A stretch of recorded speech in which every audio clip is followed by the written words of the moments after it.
Mindset. Bhagat Singh এর ফাঁসি হয়, ভগৎ সিং এর ফাঁসি হয়, বটুকেশ্বর দত্তের ফাঁসি হয় না। বটুকেশ্বর দত্ত দীর্ঘদিন ধরে জেলে বসে কেঁদেছে, দীর্ঘদিন। চিঠি লিখেছে, ভগৎ সিং को चिट्ठी लिखा कि भाई ये लोग छोड़ के चला गया मुझे अकेला, তোরা আমাকে ছেড়ে চলে গেলি একলা, তোরা চলে গেলি, আবার আমার কি হবে? ভাবুন, মাইন্ডসেট ভাবুন, পাগলামি ভাবুন। ওর ফাঁসি হয়নি বলে ওখানে বসে বসে কাঁদছে।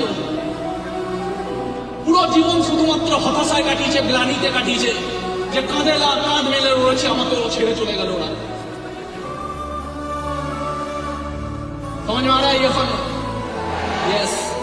जब उनका डेथ हो रहा था, मरने के समय, বটুকেশ্বর দত্ত যখন মরবেন, মরার আগের মুহূর্তে দেশ স্বাধীন হয়ে গেছে, তখন ওই সময়ের একজন মন্ত্রী ওনাকে জিজ্ঞাসা করছে যে আপনার লাইফে আপনি এত কন্ট্রিবিউশন করেছেন, আমরা কি আপনার জন্য কিছু করতে পারি?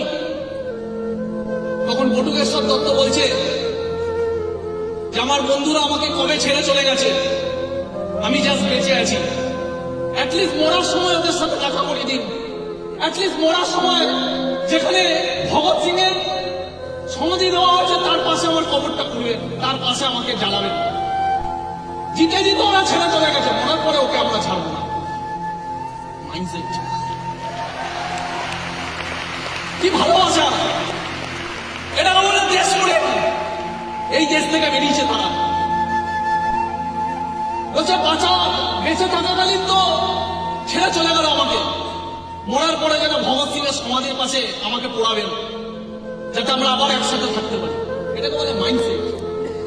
আমরা বলি অ্যাসোসিয়েশনের কথা। জীবনে কাকে সঙ্গে নিয়ে দৌড়াচ্ছ, জীবনে কাকে ফলো করছো, জীবনে কাকে মানো, জীবনে কাকে বোঝো, জীবনে কাকে ভক্তি করো, জীবনে কার ফিলোসফিতে চলো, জীবনে কার সাথে মরার জন্য রেডি আছো, এই মানুষগুলোকে দেখে শিখতে হবে। অ্যাসোসিয়েশন কাকে বলে? বটুকেশ্বর দত্ত মরার পরেও অ্যাসোসিয়েশন রাখছে কার সাথে? ভগৎ সিং এর সাথে। Mindset, same mindset. माइंड वालों को भगत सिंह बनना है।